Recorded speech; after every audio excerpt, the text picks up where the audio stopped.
Hello everyone, my name is Preston Dennett, and thank you for joining me for a new episode of UFOs and the Paranormal.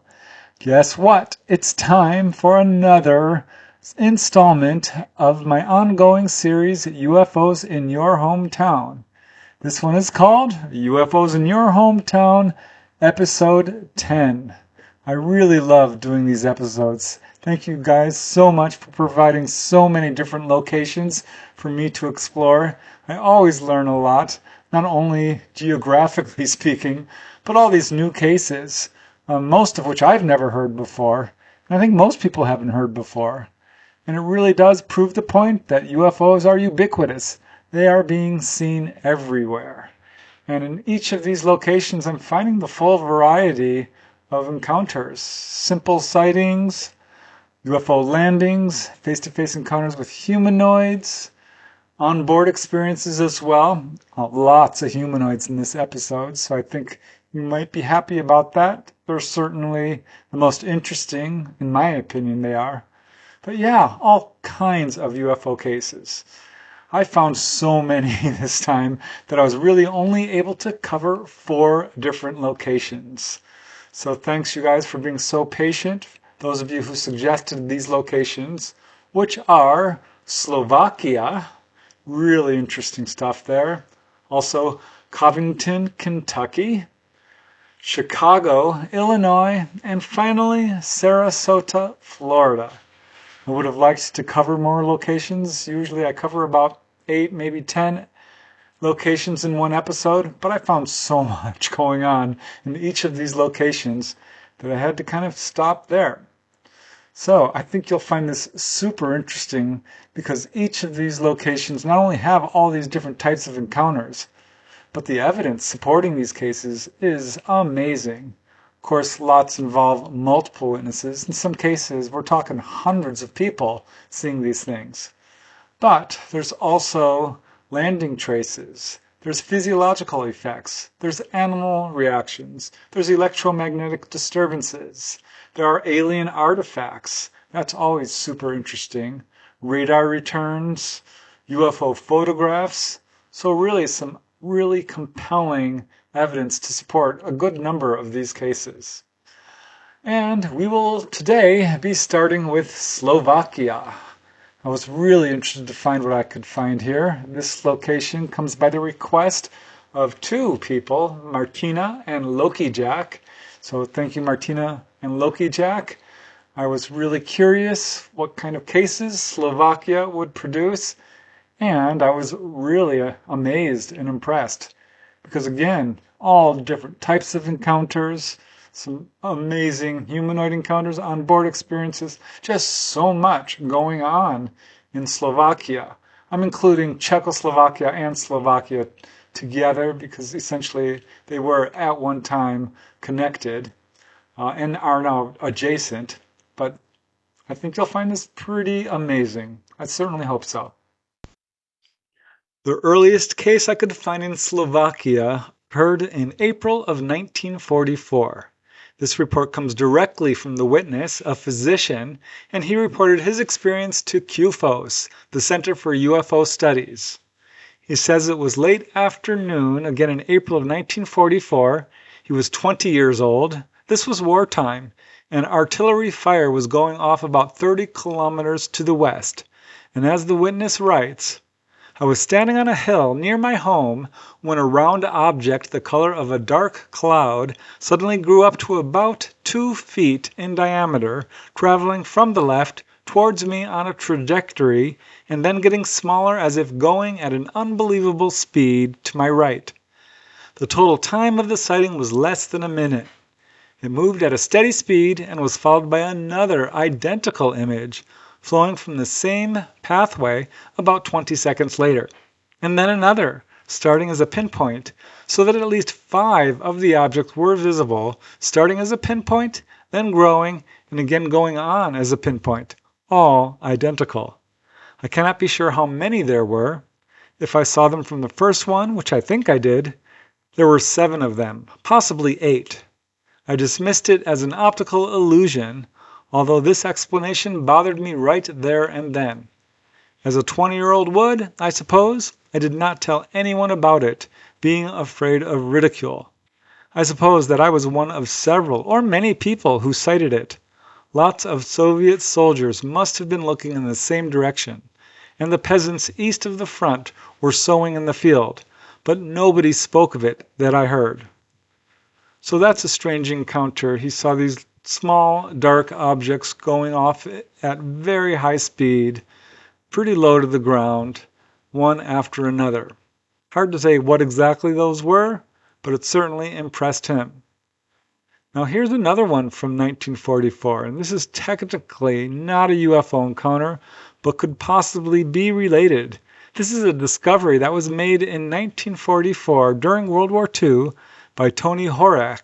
He's a Czechoslovakian soldier, and he had taken refuge in a cave in the Tatra Mountains of Slovakia. This is now quite famous.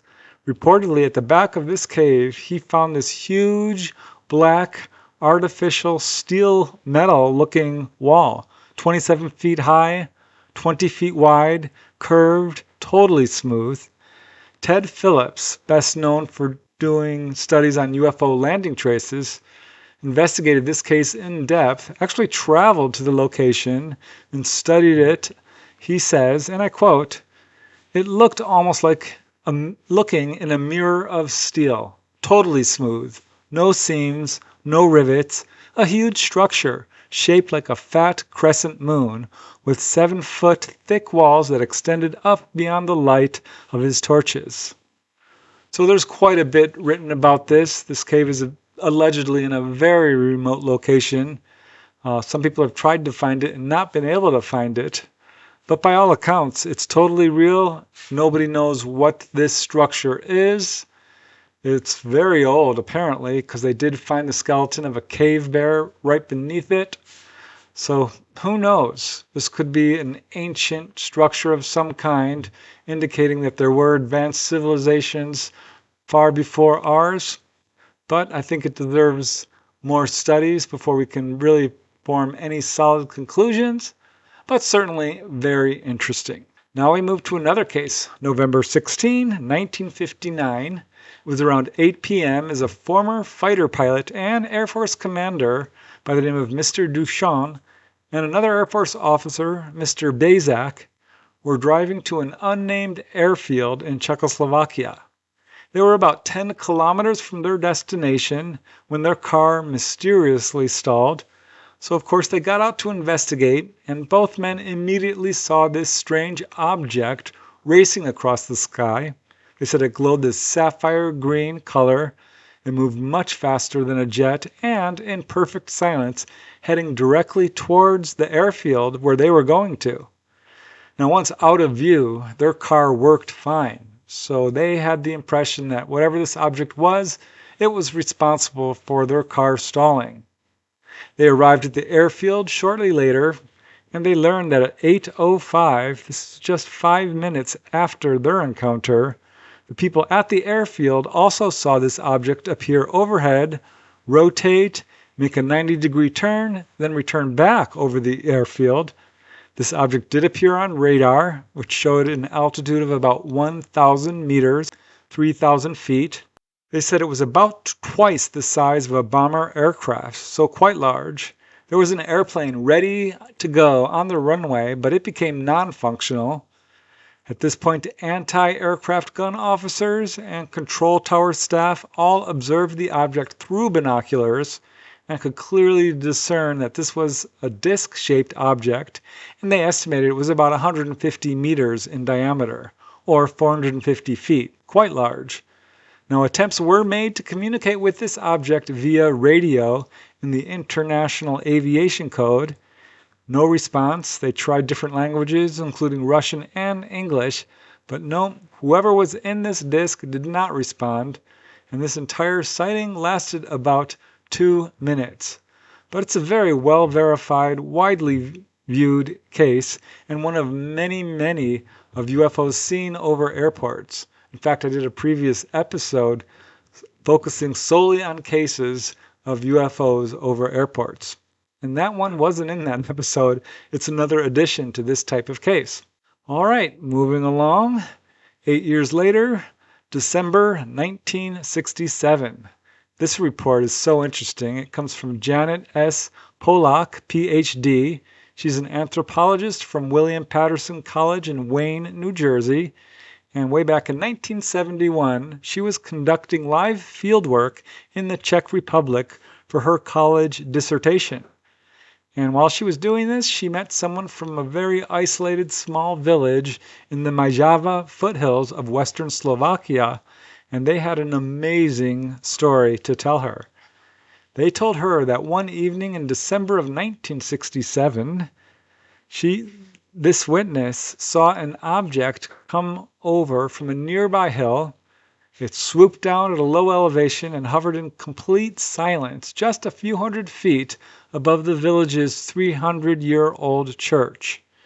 And while it was hovering there, it rotated and tilted forward, which allowed the witness to see that this was a classic flying saucer, gray, metallic, it had glowing portholes around the perimeter, a dome structure on top. And when this object appeared, dogs in the area started barking furiously, and this brought out all the people within hearing distance to see this object as well. This object tilted back and forth a few times and then suddenly took off at very rapid speed. Now, Janet was able to interview several of the witnesses, each of who confirmed these same details. A really interesting case. The next case I'd like to talk about occurred on New Year's Day, January 1st, 1971. This case comes from researcher Dr. Milos Jasensky. He's contributed quite a lot of cases in Slovakia. There's not much detail to this one, but it's certainly a very interesting account. The anonymous witness reports that she, her cat, and her friend were all spontaneously and suddenly pulled through the window of her apartment in Košice, Slovakia, and into a UFO. Once inside, they kind of fell into what they described as a trance-like state, and upon awakening, saw that they were in a very different place, what they perceived to be another planet.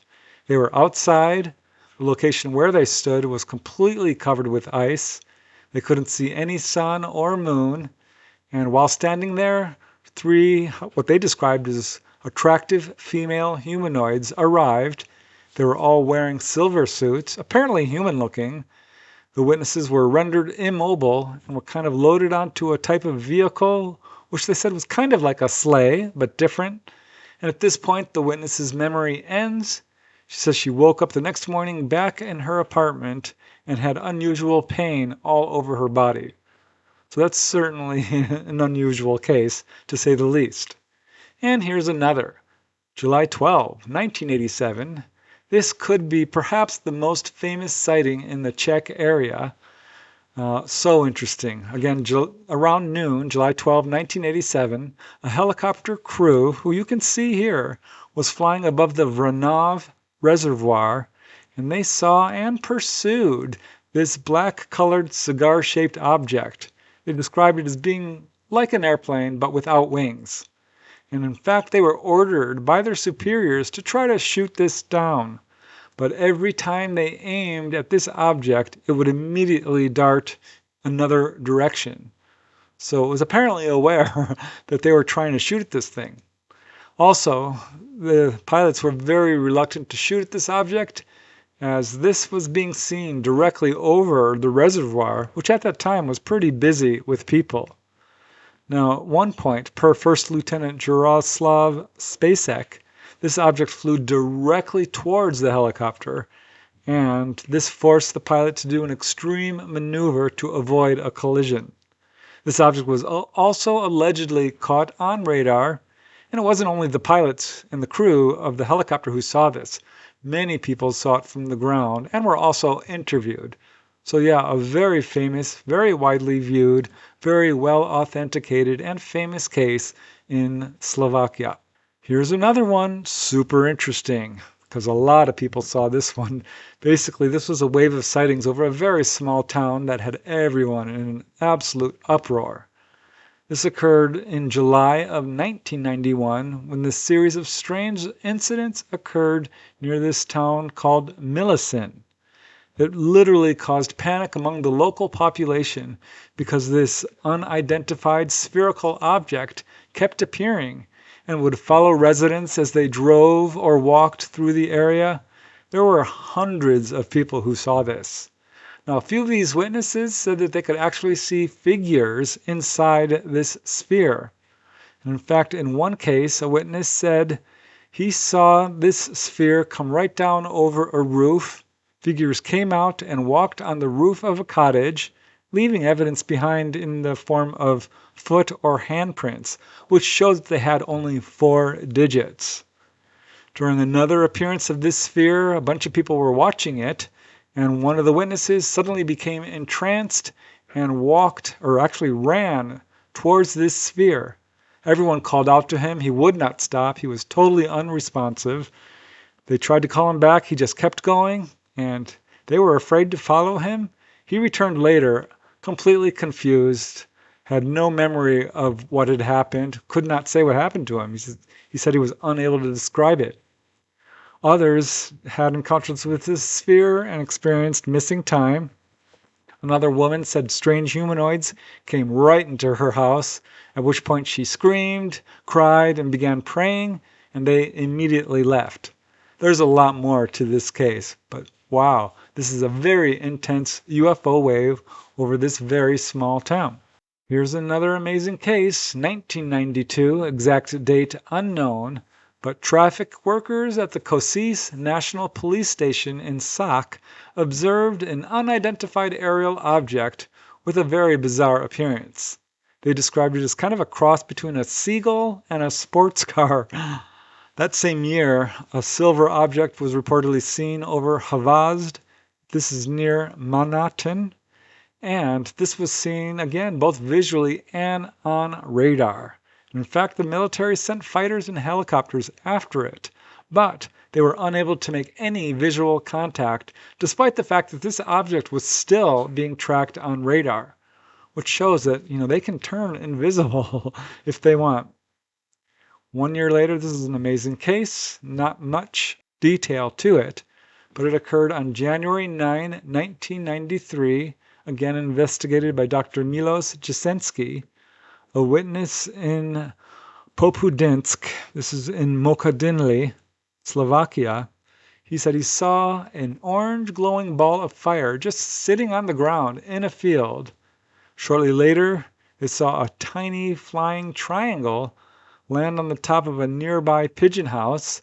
A door opened and a tiny, almost smoky-looking humanoid exited the object. I couldn't find any other details on this case, but it's certainly interesting because there are a lot of cases involving tiny humanoids and tiny UFOs, and that's another one. That same year, a couple of months later, March 21st, 1993, also investigated by Dr. Milos Jasensky, this very unusual case involves a lady who met with her friend and another gentleman. This gentleman was driving them from Košice to Prešov, and suddenly the main witness felt herself becoming entranced. And her friend started to explain something, that the man who was driving was actually an extraterrestrial. The witness said that this man was blonde and very handsome, and during this whole encounter, she and this man became intimate. The witness then became pregnant, but shortly later apparently miscarried this fetus. She says that 6 months later she woke up in the night to hear the voice of a child calling her name and saw a vision of a 6-month-old girl. So presumably this is the child she had carried and lost. It's another case where ETs are basically apparently creating hybrid children. Hard to say for sure because there's not a lot of detail to that case, but certainly fits the pattern we see in other cases. And here's another super interesting case, August 5, 1993, again from Dr. Milos Jasensky. Thank you, Dr. Milos, for contributing all these cases. This one involved a group of 10 children who, around 10:30 p.m. on August 5, 1993, were all playing in a field near let me get this right, Dunajska Streda, Slovakia, not far from their homes, when suddenly they came upon two very strange-looking humanoids who they had said had heads shaped almost like cucumbers. They said that these humanoids were wearing silver suits and did not walk but glided over the field, disappearing from sight. A very brief encounter, but again, witnessed by 10 people. And it was that same year, one evening around 6 p.m., a man in southern Slovakia said he was driving to work in Nové Zámky. This is so strange. He said his car suddenly felt like it was floating. At that point, he became immobilized and entranced, but he was able to look out and saw that, yes, he was floating in his car over the overpass. Suddenly, without warning, his car fell, he says, from a height of about 15 feet. And this absolutely destroyed his car. He was thrown clear, laid down on the ground, stunned, unable to move. He was found there shortly later by passers-by. Miraculously, he was totally uninjured. He was fine. But his car, he says, was completely totaled. Such an unusual case. Here's another one. This is also very unusual, also involving humanoids.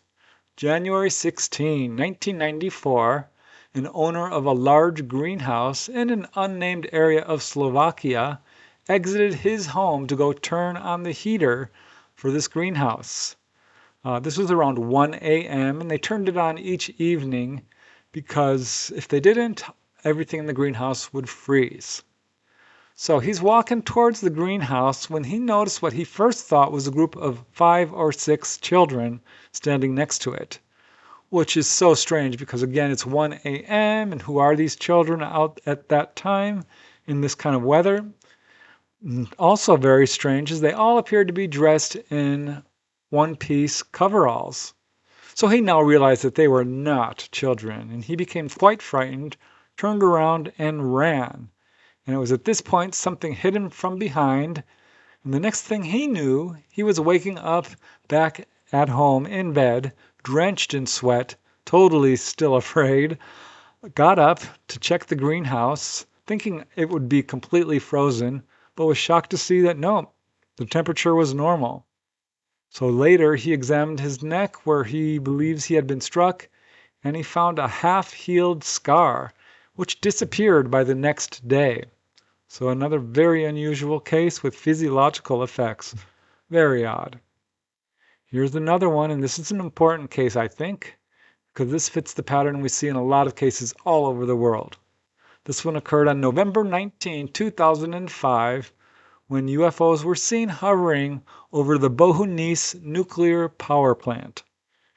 This object appeared around 6 p.m. and was hovering only 600, maybe 900 feet above this plant. Multiple witnesses saw that, and they started calling the police. Eventually, the Air Force vectored a jet to intercept this object, which was apparently also caught on radar. Now, this object, of course, zipped off, and later the military said it was nothing more than, and I quote, light reflecting off the water vapor coming out of the power plant's cooling tower. How about that for a debunking explanation? Like witnesses wouldn't recognize a reflection. Because, they were calling the police. Clearly this was very strange. And as it turned out, it was not an isolated incident, because only 3 days earlier, 2 cigar-shaped objects were seen flying over the Temelin nuclear power plant. And just a few days after the first above sighting, another witness said that he saw 2 L-39 jets chasing a smaller object over the Bohunice plant. And the next year, just a few months later, on New Year's Day, there was another encounter when a father and son saw an object which they said was shaped like 2 cones placed edge to edge, and it had portholes around the circumference and was again hovering by this nuclear power station. Clearly, this is another really good example of this. ETs are very concerned about our use of nuclear material. Now we move to one final case in Slovakia. I couldn't get the date on this case, but I wanted to include it because it's a first-hand account of what appears to be an onboard experience. The witness is known only by his initials, GP, but this witness reports several encounters. This is just one of them. He said he was sleeping with his girlfriend, and when he woke up in the morning, she had a very interesting question. She wanted to know where he had been in the middle of the night because she woke up and the bed was empty. But the problem was he hadn't left the bedroom at all, at least not of his own volition. But he does remember something. And I'll just quote the witness directly. As he says, "One beautiful evening we went to bed. At night, I fell out of bed because I was crouched in the corner of the bed. At the time, I didn't even realize what had happened. I woke up, but I wasn't home. I was lying on a table. It was pleasantly warm. I was lying there naked.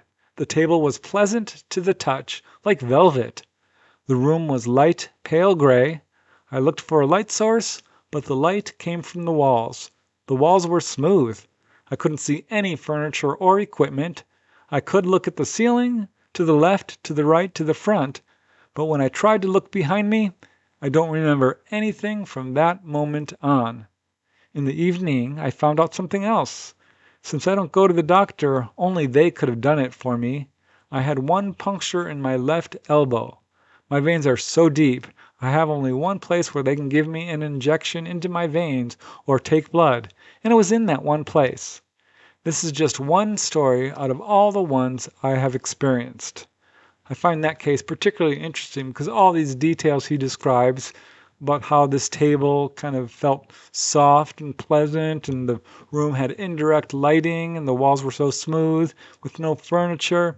These are all details people describe in an onboard UFO encounter. There you go. Cases all the way back from 1944 up to 2005. So many different kinds of cases, and some are so interesting. I mean, that one of the UFOs hovering over the nuclear power plant, and again, not just one incident of that, they clearly show an interest in all things nuclear, and that case over this one nuclear power plant really, I think, shows this. And many different types of humanoids, and just so much going on. It's so amazing because the vast majority of these cases don't really get a whole lot of publicity at all. And as any UFO researcher will tell you, most people don't report it to any official UFO reporting service or authorities. A good number of these cases really only go as far as the local newspapers. So again, this could not possibly be the only cases that are going on in Slovakia. I would say it's a tiny sample, a representative sample, certainly quite accurate in that regard, I suspect, but by no means comprehensive. But super interesting, proving once again, UFOs are seen everywhere. Now we move to the next location. I was super excited to explore this, Covington, Kentucky.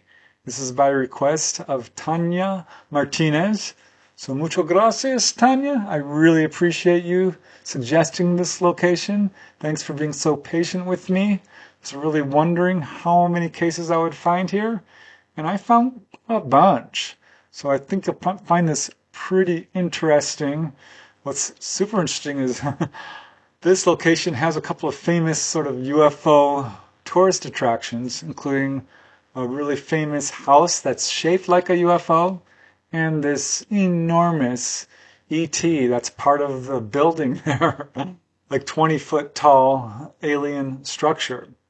So clearly people are interested in this subject in this location, and the cases I found go all the way back to 1947, pretty much up to the current day, and again, a huge variety of cases. So thank you again, Tanya. I hope you find this interesting. The earliest case I could find in Covington occurred on July 5, 1947. This was during a huge superwave of activity, the Kenneth Arnold sighting, the Roswell crash, lots of activity going on across the United States and the world. And this is a case going on in Covington. The witnesses were Dorothy Creve and May Lawrence. They were at their home in Covington at 434 Johnson Street. It was afternoon. Suddenly they saw this circular object with weird landing legs fly at very low elevation over their home. This was one of a number of cases of people describing what it was apparently the same object in various locations in this area. And it was just one day later, on July 6th, that there was another sighting. The witness in that case is Commissioner William Rolfs, and he said he was driving along the Dudley Pike. This is just south of Covington, when he saw this weird red light. He thought at first it might have been a searchlight, but he couldn't explain it. So this is technically a UFO. Next sighting I want to talk about, super interesting, October 14, 1956. On that afternoon, around 4 p.m., a gentleman by the name of Harlan Grimes was driving in heavy traffic when he saw this brilliant object, quite large, about the size of a quarter moon, and hovering stationary in the deep blue sky. It passed out of view behind a building, and when he next got a clear view of where this object was, it was now gone. This interested him because just a few months earlier, he and his wife had seen a strange glowing object above their home, so he was really on the lookout for something strange. And as it turned out, just 1 month later, on November 12, he had what he calls his most definite sighting. He saw this very sharply outlined oval-shaped object, flat white, moving overhead. It was in view for only about 10 seconds before it disappeared into a cloud bank. But the witness, Harlan Grimes, is a pilot, very familiar with aircraft, and he could clearly see that this object had no wings or tail. He estimated it was about 40 feet in diameter and moving at about 500 miles per hour. Now here is a very odd case. January 30th, 1959. Truly bizarre, involving a creature of some kind. And there were reports of this coming over from a fairly wide area in Covington. Police started receiving calls. One came from a resident of New Richmond who said that he saw something he could not even begin to describe. And shortly later, the police got a second call, again from a witness who saw something. He says, "I can't describe it. I have never seen anything like it before." But he said he saw it come right out of the water and go across the sky. Now, curiously, streetlights were going out along Kellogg Avenue around the same time. This is where this witness had seen this thing. And it wasn't long before more calls started coming into the police station. One gentleman, a scientist, said he saw what was clearly a creature of some kind. As he says, it was large, not a dog or a cat. It leaped in front of my car and on two legs, and was taller than the auto. When I looked back in my mirror, it was moving along the bridge rail. It was 3 or 4 times the size of a man and much bulkier. I have an eye and mind for dimensions, and I know it was huge. Another witness was a lady in Covington who said that she saw it in a creek near the Fort Thomas pumping station. She said it looked so strange, she had difficulty describing it. She said it reminded her vaguely of an octopus. She said it came up and then went down, was gray in color, lopsided, had what looked like rolls of fat running horizontally over its bald head. So yeah, clearly people were seeing something. Given the huge number of calls coming in, I think that it's hard to explain what was going on here. And ultimately what it was remains a mystery. Moving along, October 22nd, 1975, was after dark on this evening that an engineer says he was on the 14th floor of a municipal building overlooking the Ohio River towards Cincinnati, again in Covington, when he saw a UFO move very close to his window at very low level, so kind of like eye level. He used binoculars and was able to see that this object was disc-shaped. It had a weird kind of catwalk around the perimeter, rotating lights as well. He could see peculiar-looking kind of wings protruding from the body of this craft. So seeing how unusual it was, he ran to get his camera, And he got his camera and could see that this object was now actually going around the building at very low level. Close enough he should have been able to hear it, but it made no sound that he could hear. And so he got his camera ready and was about to take a picture when this object darted away very quickly. Seems they always do that. 1 year later, June 1976, around 8 p.m., this is approximate, a 5-year-old boy and his older brother were playing outside. This is just before dark, when suddenly a classic flying saucer zoomed right over their street, stopped, came back, and hovered. It had 4 lights underneath, moving in this weird way that almost looked like it was making symbols of some kind. It was making a pretty loud buzzing noise, loud enough that a bunch of neighbors came running out to watch it. Reportedly, some of these neighbors did take photographs of this object, though these photographs have yet to surface.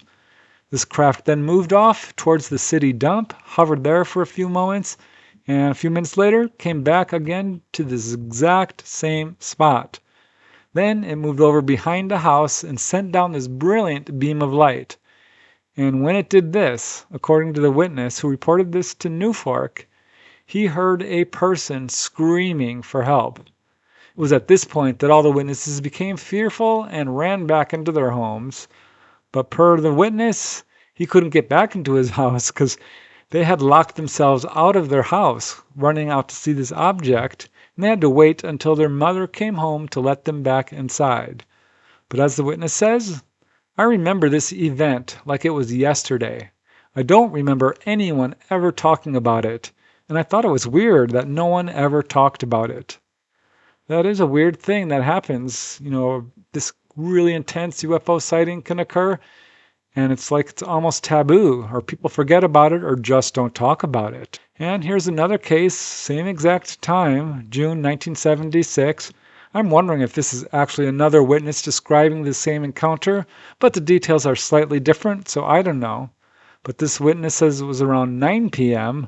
when this brilliant, glowing, saucer-shaped craft moved slowly overhead and hovered behind their house. He says his whole family came out to watch. At one point, a plane appeared heading towards the direction of this object, at which point this object immediately turned all of its lights. It became dark, which rendered it essentially invisible. And when this plane moved off, this object turned its lights back on, and then, as the witness says, it sped off in the opposite direction. It moved so incredibly fast without any sound that it left a light trail in the sky for a few seconds. Now here is another interesting series of sightings which occurred in mid-January of 1978. It was around this time that a wave of sightings hit the South Ohio, North Kentucky area, most people describing a glowing green object. In fact, on January 19, numerous people in both states saw this object, but one witness in Covington said she saw a, quote, very green, tear-shaped object flying across the sky, and suddenly it dropped down and, quote, floated to the ground. What's so interesting is this is exactly what other people were describing, seeing this object move horizontally across the sky, then stop and go straight down as if coming for a landing. Very odd. Here's just a couple of more cases in Covington. March 22nd, 1985, around 1 a.m., numerous residents at the 3800 block of Glen Avenue, including a police specialist by the name of Todd Finnan and Police Sergeant William Dorsey, all saw an oval-shaped object hovering overhead. And as Sergeant Dorsey says, it went from red to green to white in color and moved slowly westward, parallel to the ground. So he was very curious, decided to do some investigation, and called the Greater Cincinnati International Airport Tower. And as he says, they confirmed that they had something on radar, but didn't know what it was. Now, interestingly, further investigation revealed something odd. Henry Merrick, the assistant air traffic manager at this control tower, said he could find no record of the radar reading. And as he said, if it did happen, it wasn't on our log. So this could be evidence of a cover-up, hard to say for sure, because they did tell the original witness, William Dorsey, a police sergeant, that yes, they caught it on radar, and now suddenly, no, not on radar. Sorry. One more case in Covington, September 25, 2017, was around 11 p.m. The witness was putting his dog outside when he says he saw a strange light at a low elevation moving in a weird figure eight kind of infinity pattern up in the clouds. So he watched this for a long time. He says it was there for about 4 hours. He looked around the area to see, if something on the ground might be causing this, but he couldn't find anything. He did notice one other unusual detail that he feels is connected to this. They had an electronic plushie toy in the house, and it kept vibrating, which he absolutely believes was due to the appearance of this object, because he says this toy had never done this before, and that it was, quote, scary. As the witness says, I still don't know what it was to this day, but that night I dreamed of UFOs and aliens. So there you go, Tanya. Amazing. UFOs definitely have been seen in Covington, which is really no surprise. I keep saying it. I think what is happening here is that the ETs are putting on what amounts to a publicity campaign. They want people to see them. Why else would they be showing themselves to every darn location on this planet if they didn't want us to know that we are not alone? That is speculation on my part, but I think the cases speak for themselves. There's so many of them. So now let's move to our next location, which I was super excited to look into because this is in fact my hometown. I was born here, and the location I'll be looking into now is Chicago, Illinois, the Windy City. And this one gave me a real headache, not because I couldn't find any cases, but because I found way too many. I'm not kidding when I say I could write a full-length 200-300-page book on UFOs over Chicago. So I really had to do a lot of editing here. And at one point, I just threw up my hands. I'm like, this is enough cases. I give up. There's hundreds more. I found enough, I think, to show that absolutely Chicago has been visited. And I kind of concentrated on cases that were widely viewed, well authenticated, super interesting, ones that had solid craft as opposed to anomalous lights, and of course, humanoid encounters, because as I said earlier, they're the most interesting. But I had a lot of you guys requesting Chicago, including XZ Drift, Dulu Blinky, the Van Can Slam, Mr. Corsair, Ryan Sizipanskoy, probably butchering that, sorry Ryan. Also, Sheldon Doghouse. So yeah, a bunch of you guys requested Chicago. Thank you so much. It was really interesting to explore my hometown because I know this area, and amazing cases, and so many of them. I probably could have done an entire episode again on just Chicago, so please don't think this is fully comprehensive, but I think there's enough cases to not only show that Chicago is being visited, but honestly to get a pretty broad perspective and knowledge of all the different types of UFO activity going on. It's like each city represents a sort of microcosm of UFO activity. By that I mean you could look at one location and get a pretty accurate view of the entire UFO phenomenon. This is how ubiquitous UFOs are. So here we go, Chicago, Illinois. All right, here we go. June 25, 1952, it was 7:30 p.m. as a federal revenue agent by the name of Jean Olivero was relaxing in his backyard at 2917 North Nordica. And this is when he noticed two, quote, silver, cylindrical or disc-shaped objects hovering silently overhead. He immediately shouted out to his wife Frances, who also came out and saw them. Their next-door neighbor, Alberta Gregory, also heard them calling. She lived at 2915 North Nordica. So she went outside and also saw them. So that's 3 witnesses seeing this very unusual disc-shaped object hovering silently overhead.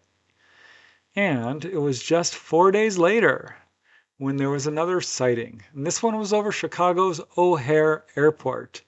This has been the target of many UFO visitations.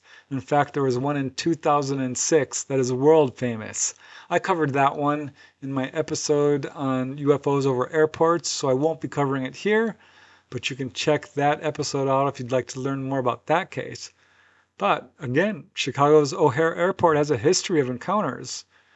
This one involved 3 air police officers of the 83rd Air Base Squadron who said that they saw a smooth metallic oval-shaped object surrounded by a blue aura hovering above the 2 radio towers owned by the WGR and WBBM radio stations.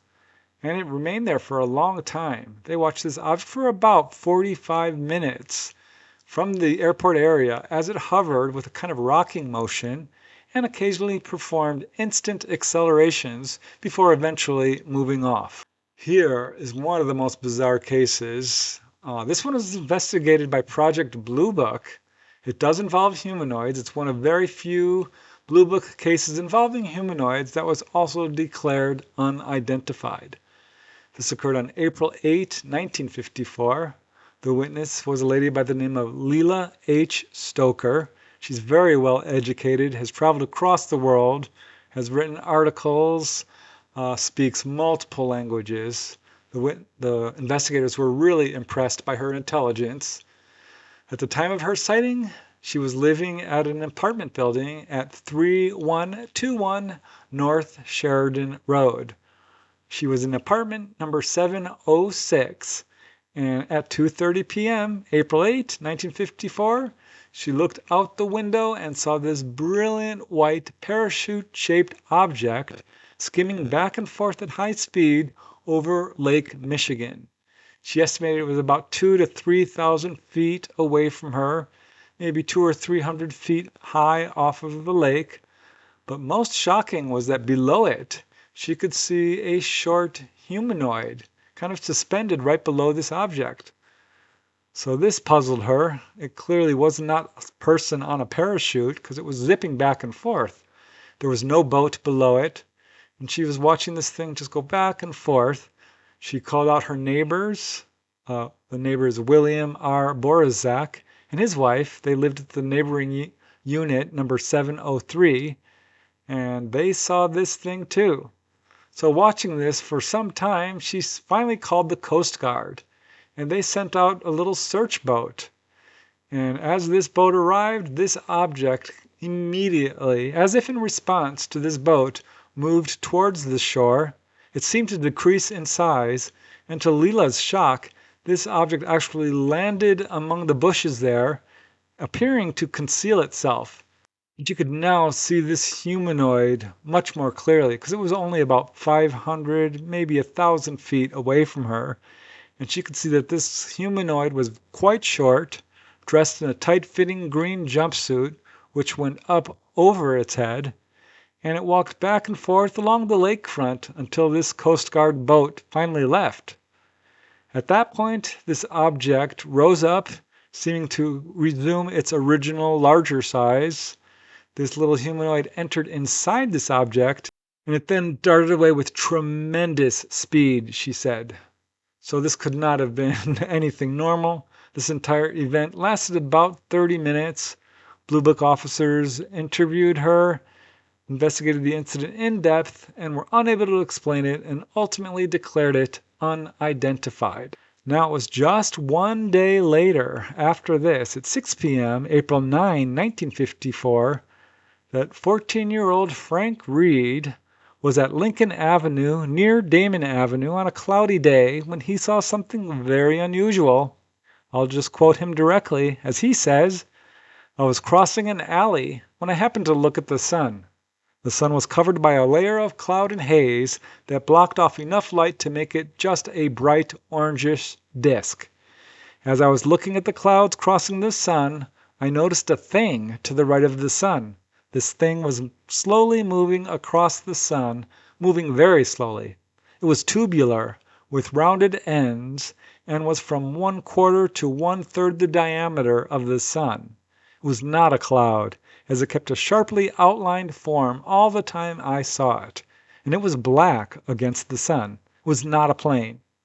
So he actually provided the drawing you see here.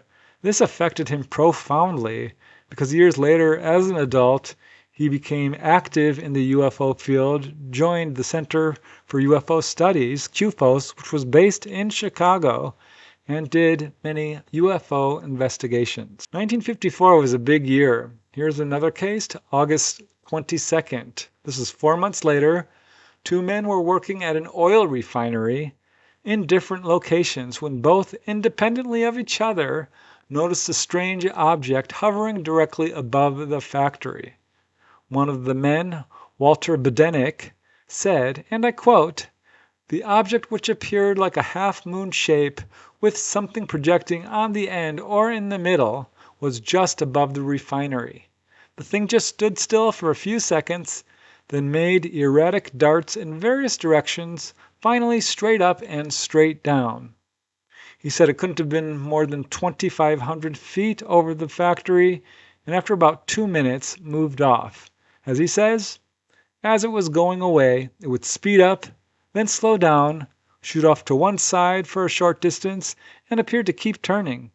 It didn't look anything like a balloon or an airplane. So again, there was another witness working at the factory.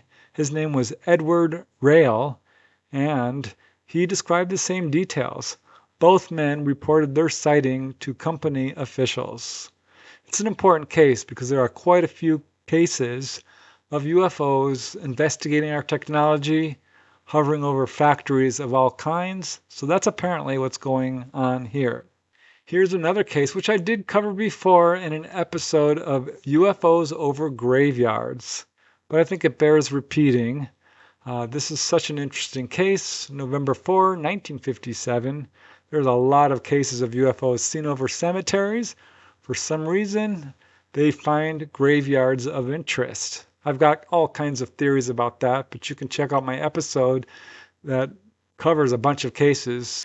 It was 3:12 a.m., again November 4, 1957, when Patrolman Joseph Lukasek and Patrolman Clifford Shaw and fireman Robert Volt were at the Elmwood Park Cemetery in Chicago.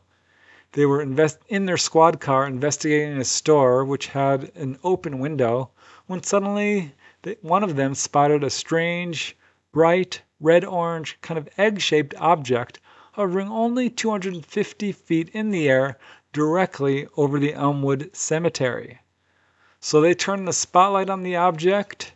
They radioed Officer Daniel DeGiovanni at the Elmwood Police Station and told him that they were observing, quote, an unknown object. Now, as at this point, something interesting happened. The headlights and the spotlight that they were shining on this object both dimmed and flickered repeatedly, and the object immediately began to, quote, fold into itself. Now, when they turned the spotlight on it, they watched it, quote, puff out. It then shot up 200 feet and took off. The officers tried to chase this object in their squad car, but hit a dead-end street. Still, they were able to watch this object, quote, fold inward from the bottom and finally disappear. So back at the Elmwood Park Police Station, Officer DeGiovanni was able to run outside just in time to observe this object shoot across the town and disappear. This whole sighting lasted for about 15 minutes. Moving along, 1963, this case has very little information, but I included it because the witness did supply an illustration. And he said in a letter to the Air Force, quote, I saw a UFO in 1963 in Chicago. My father, brother, and cousin all saw it. It was revolving, and its square portholes were lit up brightly, but not in colors. It was going fast and was making sharp turns. Certainly sounds like a classic UFO encounter to me. That same year, May 19, 1963, a remarkably similar account, and very well verified, so many people saw this, comes from Reverend R. Dean Johnson. He He actually wrote about his encounter in the January 1964 issue of Fate magazine. It was around 10:15 p.m., again May 19, 1963, and he and his wife were driving along Highway 131, Green Bay Road, in the Waukegan area north of Chicago, or in North Chicago, when they noticed a bright, fiery object over Lake Michigan.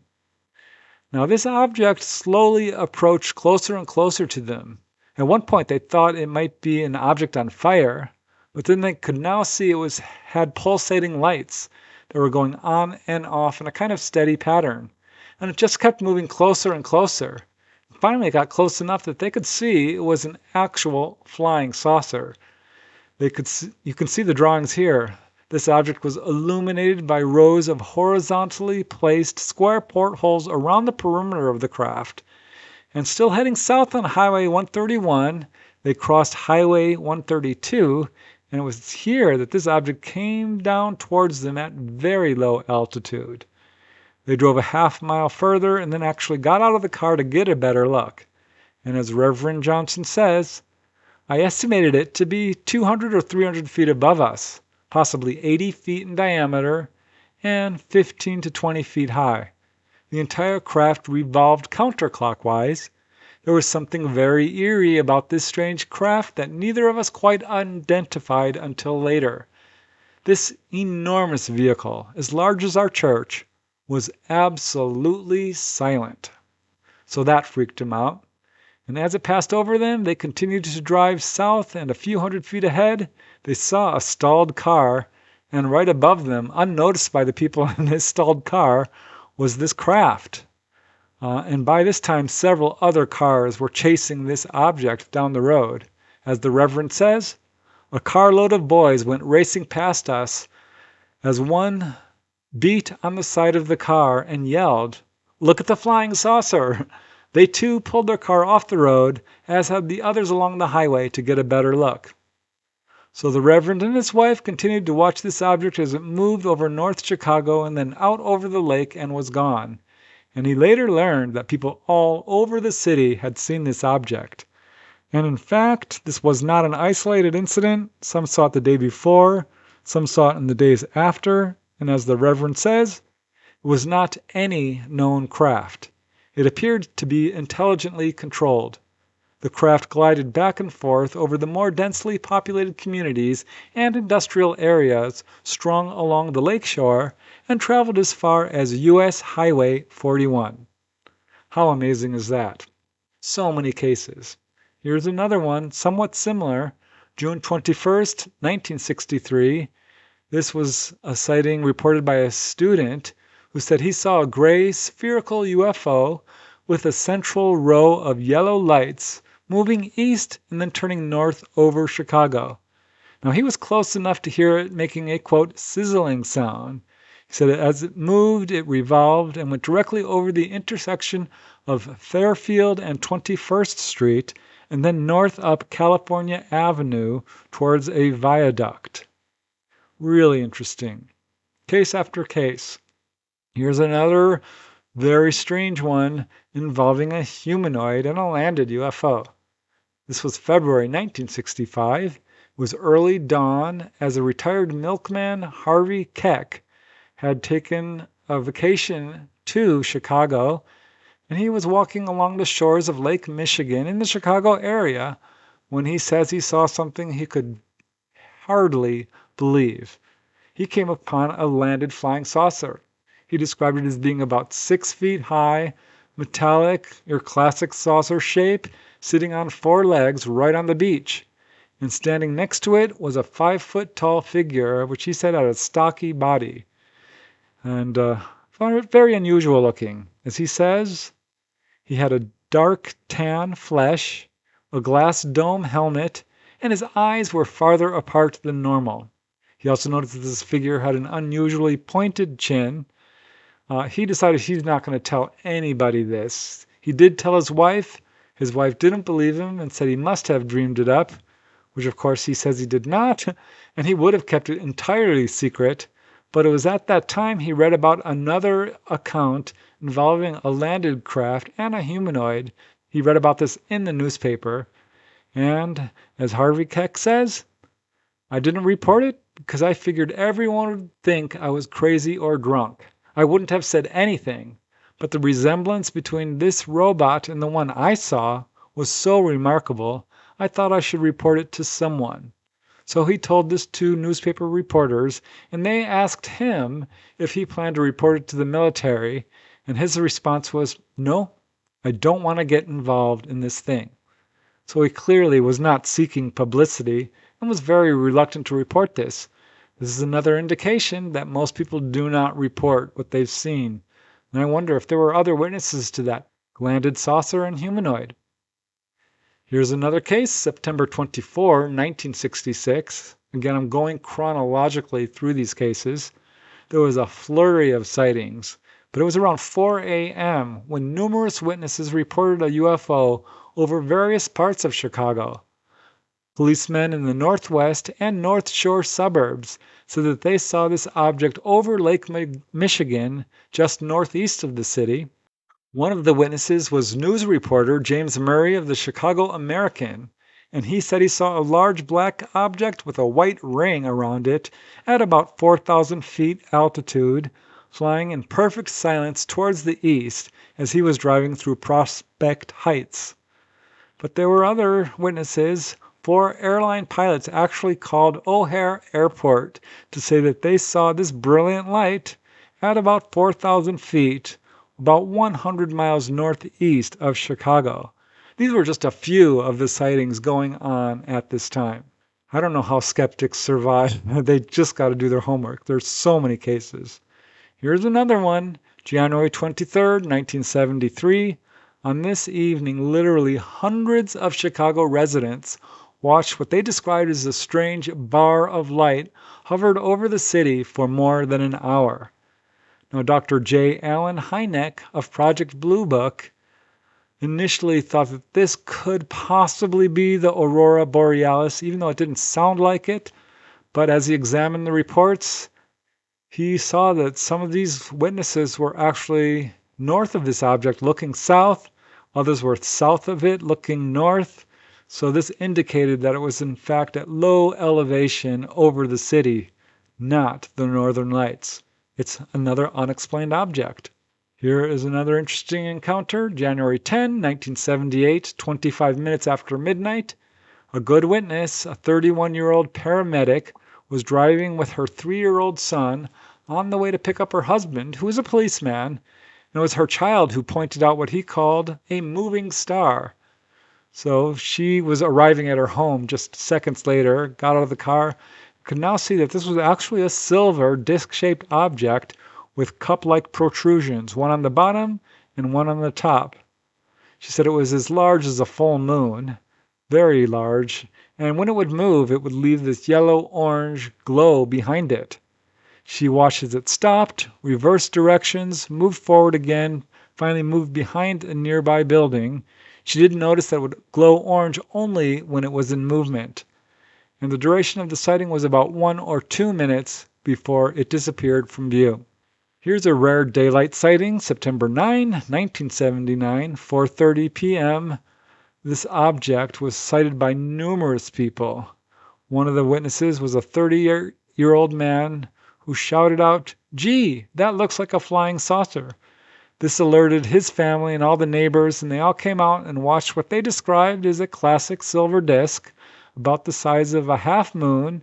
It had a black center. It was pretty high up there, and they all watched as it moved off to the northeast. As many people described these objects, none of them could hear it making any noise. It was totally silent. Here's another interesting case. I love it when we have police officers as witnesses because they're trained observers. They're the people who, are watching the area for anything unusual. And this is why we have a lot of police officers who are also UFO witnesses. This sighting occurred on September 23rd, 1988. The officers were out on patrol in the Lamont suburb of southeast Chicago when their attention was drawn to flashing lights overhead. One of the officers was Sergeant Tom Hess, and as he says, "I was with another officer." We now know that this other officer was Hal Holbrecht. But as Sergeant Tom Hess says, I was with another officer in a squad car eastbound on Main Street heading towards Route 171, and all of a sudden, coming out of the north, I saw a real bright light. We both caught a glimpse of an oval-shaped object. So both officers said that this object was white on top, blue-green on the bottom, and that it quickly entered a cloud, and it was so bright it lit up the entire cloud. But it then came closer to the ground, darted erratically from north to south much faster than any plane, finally disappearing behind some trees. Now, unknown to these two officers, there was another squad car on the other side of town who saw this object around the same time. One of the witnesses was Patrolman Mark Janis, and as he says, as I looked up toward the cemetery, between two trees, I saw a flashing object like a spotlight. It hovered and then shot straight up and was just gone. I know it wasn't an airplane or anything, because it made a real swift, erratic movement. I was amazed at what I'd seen. I didn't tell the other guys because I didn't want them to think I was a little bit off. But this report eventually did make its way to Mark Rodiger of QFOS, who said that they had received about 10 or 15 reports of similar sightings in the same area at the same time. So how about that? The police officer saying he didn't want to report it makes you wonder how many police officers see this thing and just don't talk about it because they don't want to be ridiculed or disbelieved. It's a real problem. Here's another case, April 16, 1990. It was 7:30 a.m. early morning as Bruno Malone was on his way to work and was driving near the intersection of South Chicago Avenue and Commercial Avenue. Looking up through his windshield, he saw an oval-shaped object, silver, with a round dome on top, and was motionless in the sky. He was close enough he could hear it making a kind of whooshing noise. And he watched it for a minute until it suddenly disappeared. But here's a really interesting aspect to this encounter because he had some weird physiological reactions to its presence. As he says, he felt odd, and afterwards suffered from a headache, nausea, and neck pain, and also this weird sense of euphoric elation, or what he called runner's high. Sort of, when you get endorphins from exercising. He said it affected him physically in a very strange way. One final case in Chicago. This is a humanoid case, really interesting. August 1999. This case comes from Albert Rosales. And it was late at night. The witness was sleeping on the sofa of a friend's house in Chicago. When he woke up, he felt all panicky, cold, unable to move, and he could see, standing by the doorway, was a 7-foot-tall figure resembling a, quote, praying mantis. He said it was dark gray, was wearing this black and purple cloak of some kind, and to his fear, this figure slowly approached the witness. It then reached out and grabbed his shoulder with these long, thin fingers, and the witness immediately passed out and remembered nothing else until morning. So a very intense encounter. That's the last one that I'm covering here in Chicago. There's so many more. And again, perhaps I'll revisit it because I know there's a lot more cases. All right, that's Chicago. I might have to revisit Chicago because again, kind of just threw up my hands in despair. I'm like, there's just too many cases here. This is driving me nutty. I had to stop. Otherwise, I would never finish. Maybe I should just write a whole book on Chicago. That would be pretty interesting, I am sure. But yeah, UFOs have definitely visited Chicago big time. Now let's move to our last and final location in this particular episode. Can't believe I could only do 4 locations this time, with a list of well over 800 locations. I'm going to be at this a long time. But the next location that I looked at is by request of Marlena. So Marlena, we are now going to look into Sarasota, Florida. I've always been curious about UFO activity over Florida because there was that huge wave over Gulf Breeze in the 80s into the 90s. And it is one of the top 10 in the United States in terms of the number of encounters. So yeah, there is a lot going on in Florida. I've interviewed quite a few people who've had encounters there. Sarasota is certainly not left out. And man, oh man, some really interesting encounters here. One which was so bizarre. I've never heard anything like this. So that alone, I think, was worth looking into Sarasota. But again, a huge variety of encounters. It's really fun to dig into all of these, and I think you'll find it pretty interesting. So thanks, Marlena. Here we go. The earliest case I could find in Sarasota occurred on August 17, 1952, around midnight, when the witness, C. E. Pendley, he's a sign painter and former Air Force member, he was dozing on his porch at 305 Oak Street when he says he saw a brilliant light arcing across the sky.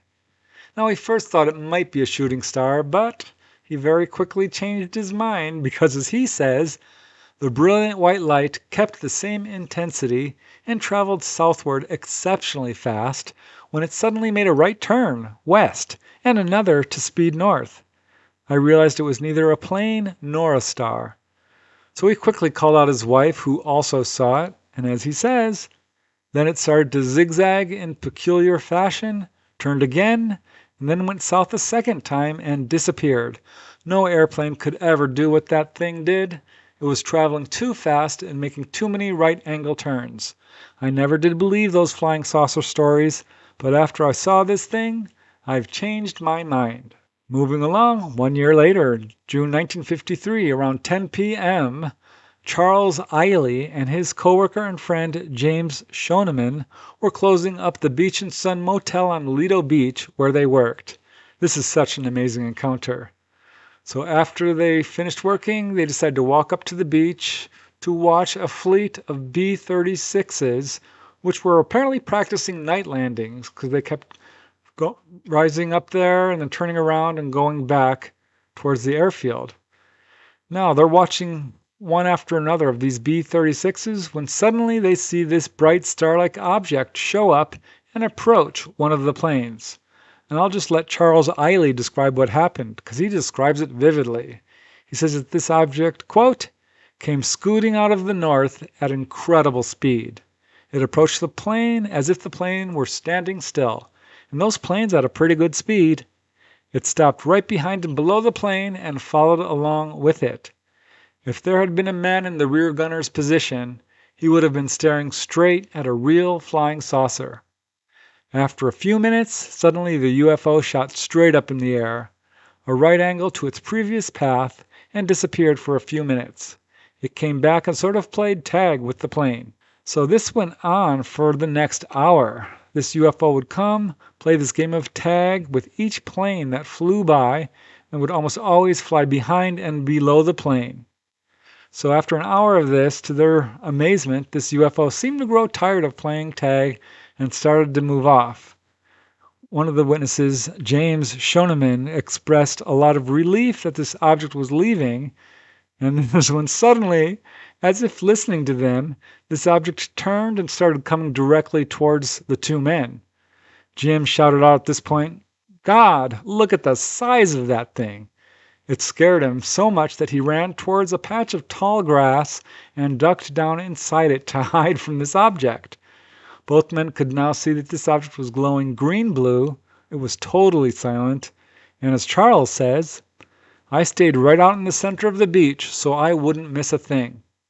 And sure enough, this object came right over them, moving, he estimates, at about 200 to 250 miles per hour, no more than 1,000 feet high.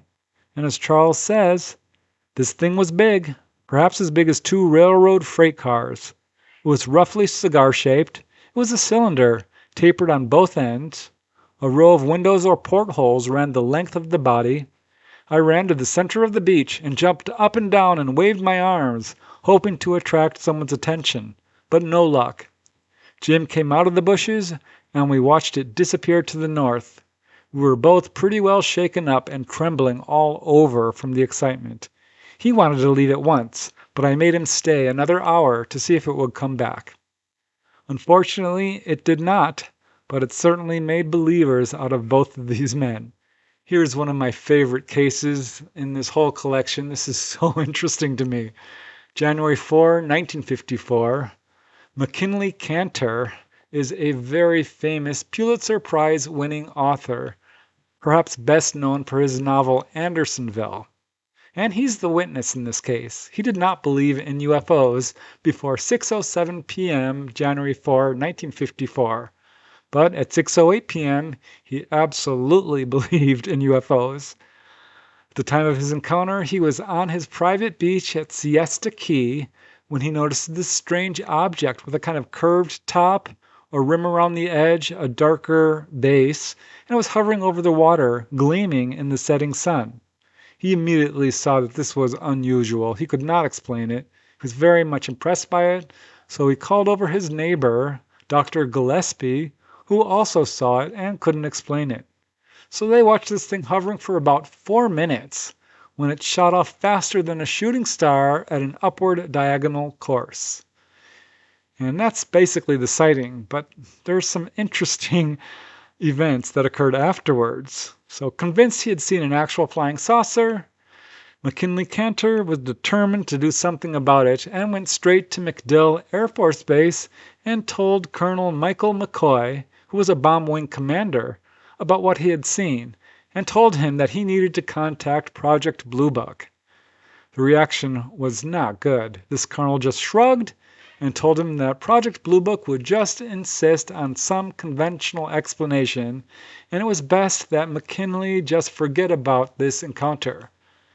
So McKinley told him that he would never forget about it. And 9 years go by, and this is when McKinley Cantor got some amazing vindication, because he was asked to be the co-writer of a person's biography, and this person turned out to be no one else than General Curtis LeMay, who was writing his biography, Mission with LeMay. Now, if you don't know Curtis LeMay, look him up.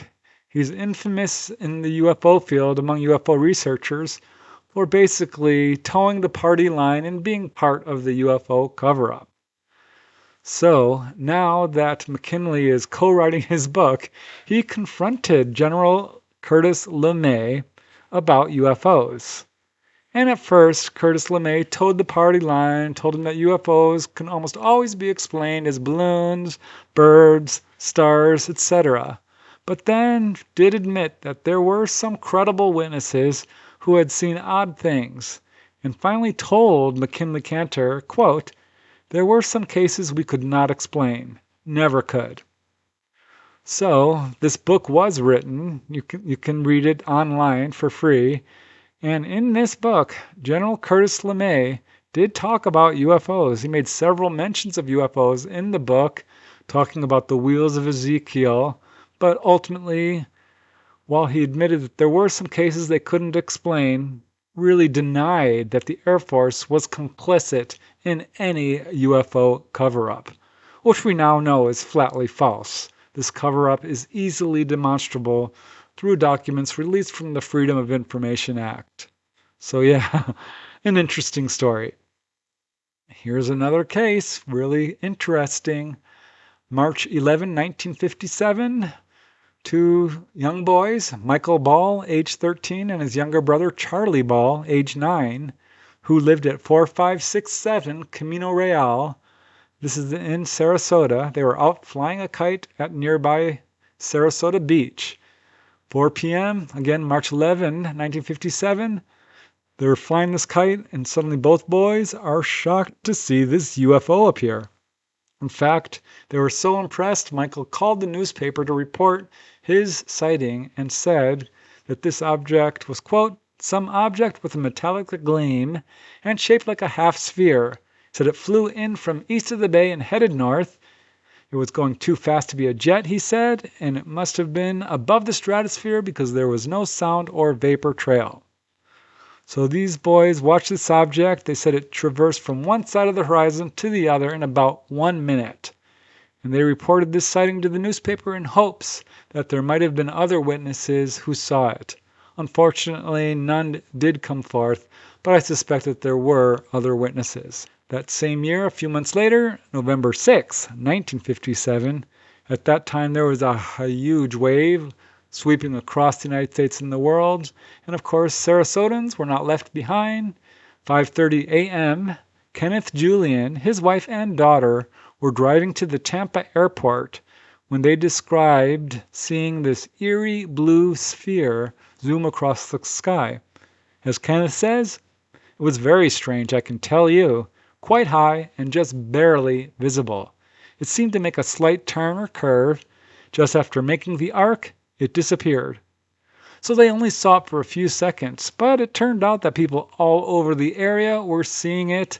Authorities were being flooded with calls from witnesses. A delivery man saw it, a sports writer, a newspaper reporter, and an Eastern Airlines flight crew, and others. So there were a lot of witnesses. So many sightings in Sarasota. Here's another one, June 4, 1958, from a lady by the name of Miss Burbank, who actually used binoculars to watch this zigzagging UFO. As the witness says, the object appeared as a source of white light. It was oval in shape, seemed nebulous or fuzzy around the edge, and stronger down the center. It was not a bright or conspicuous thing, but still was easy to track. It moved with tremendous speed and in this general direction, passing overhead in wide, crazy zigzags. It would hesitate and abruptly change course. An odd fact is that it always pointed the same way, even on the sharp turns. The course was not regular. It went something like this in spots, straighter in others. Case after case, May 4, 1960, 9:15 p.m., a gentleman by the name of S.B. Parker Jr., an architect, saw this very unusual-looking object in the sky. As you can see, he drew a very precise picture of it. He described this as a yellow elliptical object with 4 evenly spaced squarish windows with rounded corners along the side. This was very low when he saw it, treetop level. It moved off in just a few seconds, but was visible long enough for him to get a very good view of it and realize it was unusual. Here's another case, May 21st, 1969. Numerous people across Sarasota reported seeing this cigar-shaped object hovering in the sky. In fact, people over a wide area saw it, people in Port Richey, north of Sarasota. It remained hovering in place for about 2 minutes. Now, skeptics did try to explain this away as a satellite, but as researcher Joan Reitenauer writes, no satellite can sit in any one position for even 1 minute. Certainly an interesting case. Here's another one. December 1976. It's not exactly sure what day, perhaps the 11th though, but numerous witnesses across Sarasota reported seeing an unusually bright light, or lights, which would sometimes hover, sometimes dart around. A lot of people saw this. One witness at Siesta Key described seeing these lights hover for over an hour. And as she says, and I quote, "We know it's not a constellation or a meteor, but we would like to know what we're seeing out there." Another witness said he was parked at the intersection of Wood and Brink Streets when he watched an object with lights on it at very low elevation. And as he says, the lights were closer together than on a plane, and the object darted off in different directions. It didn't follow a route or a pattern. Now here is a very, very strange case. June 24, 1985, very widely viewed. This is around 10:15 p.m. when calls began to flood the FAA, the police, UFO reporting centers, and newspapers. In fact, the Sarasota County Sheriff's Station fielded calls from people describing this object. Some said it looked like a meteor. Some said like a comet with a brilliant red tail. Another person said it looked like an airplane with its engines on fire. They received no less than 14 calls in the space of 1 hour. So clearly there was something up there. Now, here's where it gets interesting, because the research revealed that there was in fact a laser light show at Harbor Island in Tampa. And so this is what a lot of skeptics and reporters seized upon and said, people think it's a UFO, but they're just seeing laser lights. But here's the problem. This laser light show was 60 miles away. And these witnesses were in Sarasota, and they insisted that what they saw could not have been lasers. As one witness says, a Sarasota resident by the name of Trey Miller, he says, and I quote, "Don't let anybody fool you about a laser light show. It was no light show. It was a craft, cigar-shaped, silver, and with lights on it. I stopped in the middle of the road, and the people behind me in traffic stopped and saw it too. It was like 400 to 500 yards in the air. There's no way a laser light show can hover and move at that constant of a speed." So other witnesses across a pretty wide area saw this thing, with some describing, quote, "a large blaze with fragments falling from it." Some of the witnesses said that they saw this object actually land in Hillsborough County. A few others said they saw it go into the water. One said Tampa Bay, another said Palmasola Bay.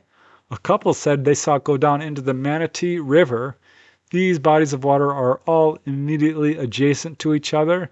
So this does appear to be a USO, but whatever it was, the laser explanation doesn't even come close to matching the details described by the witnesses. Now this next case is a very good example of a UFO plane encounter. It was 45 minutes after midnight on January 27, 1995, when a pilot and his passenger were in a Cessna 172 at an elevation of about 3,000 feet, 30 miles away from Sarasota and heading towards Sarasota, when suddenly the pilot's automatic direction finder radio began to pulsate in noise level. This was very puzzling. 1 minute later, the plane began to pitch around in a way that he couldn't explain, so he's thinking there must be some kind of malfunction and began to study the instrumentation on his dashboard to try and discern the problem. And looking down at his tachymeter, he says, quote, "The entire cockpit lit up with a brilliant light source." So he immediately muttered an expletive, looked up, and saw the source of this light. Just about 2,000 feet above him and less than 1/3 of a mile away, he saw this red-orange ball of light the size of a semi-trailer. He estimates maybe 60 feet long, 20 feet wide, and it was moving at a downward angle at lightning speed, he said, from east to west, going directly towards Sarasota. And in fact, it passed right in front of his flight path. He could see two trails of greenish light, one on each side, coming from this object. Now his passenger, who had been sleeping, immediately woke up when this bright light filled the cockpit, and like the pilot, he watched in amazement as this object darted down, reached an altitude of about 2,000 feet, leveled off over Sarasota, and then darted out to sea. The pilot immediately called Tampa Airport, who said that they had nothing on their radar and no evidence of any planes in this area. But this object moved so fast that the pilot estimated the speed in excess of 21,000 miles per hour and says that there's no way that this could have been a meteor. All right, just 5 more cases or so, and this one is probably the strangest, certainly the strangest one in this whole compilation. And absolutely the strangest one coming out of Sarasota. This comes from the November 2007 issue of Your True Tales and was printed up in Albert Rosali's volume of Humanoid Encounters. This may or may not be directly related to UFOs or ETs, but it could be, and it's certainly odd. It involves a mother by the name of Christine and her 2 children, Ryan and his younger sister. They were all renting a house on a 2-acre lot on the outskirts of Sarasota when something very unusual happened. It was a Friday, a summer afternoon.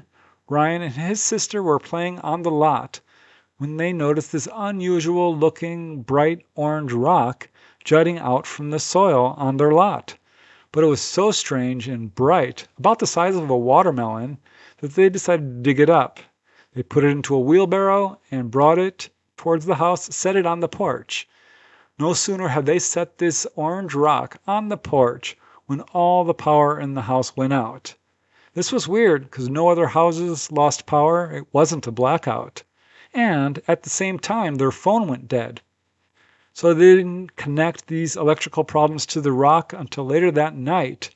And they noticed that this rock was actually luminescent. It was glowing with orange light.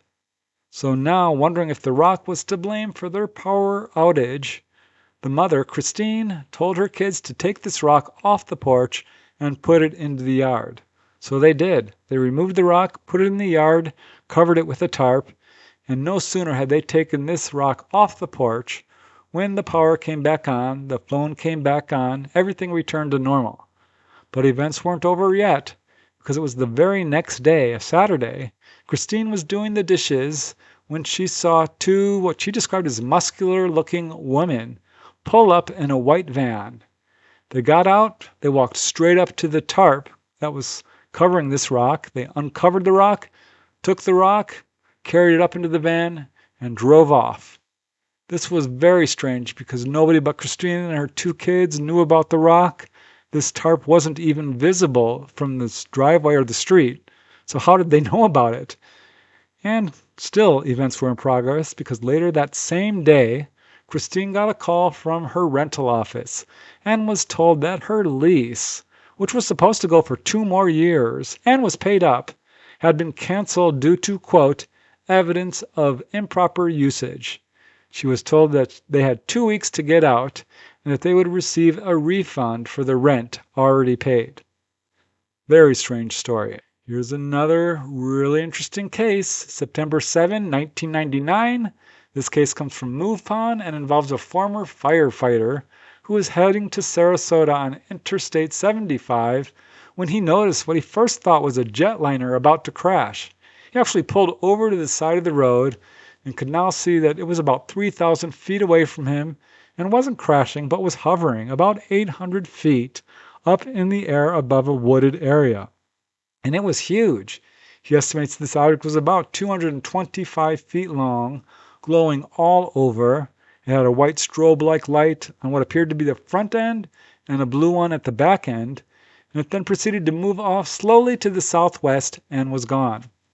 So he drove on. He stopped to get a coffee at the 7-Eleven store in Sarasota, and this is when he noticed an unusual number of fire trucks and medical vehicles circling this area. And he later found out that there were many other witnesses, and in fact, NASA later released a statement saying that what people had seen was probably a Russian rocket booster moving at 17,000 miles per hour, which certainly does not match the details described by this first-hand witness. Just a couple of more cases. This one occurred at 10:02 p.m. on July 21st, 2005. There's 2 witnesses. And as one of the witnesses says, my fiancé and I were driving separate cars when we both noticed an extremely fast-moving object going south across the road we were on. My fiancé called me on my cell phone to verify what we saw. We turned down a small unlit road south towards our home when we both noticed an astronomical-sized object just hovering literally right above our cars with beaming stadium lights shooting down on the road. I looked in the rearview mirror and suddenly it was gone. A brief case, but certainly impressive. Now I just want to end this with a couple of apparent photographic cases.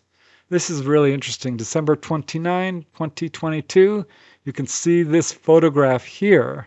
This comes from New Fork. There's little info other than the witness saying, quote, 8 disc-shaped bright white objects with black edging on the front, 1 smaller, more diamond-shaped.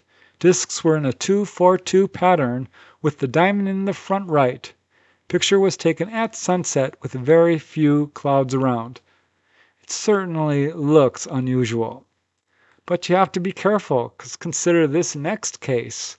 This one went viral. July 17, 2024.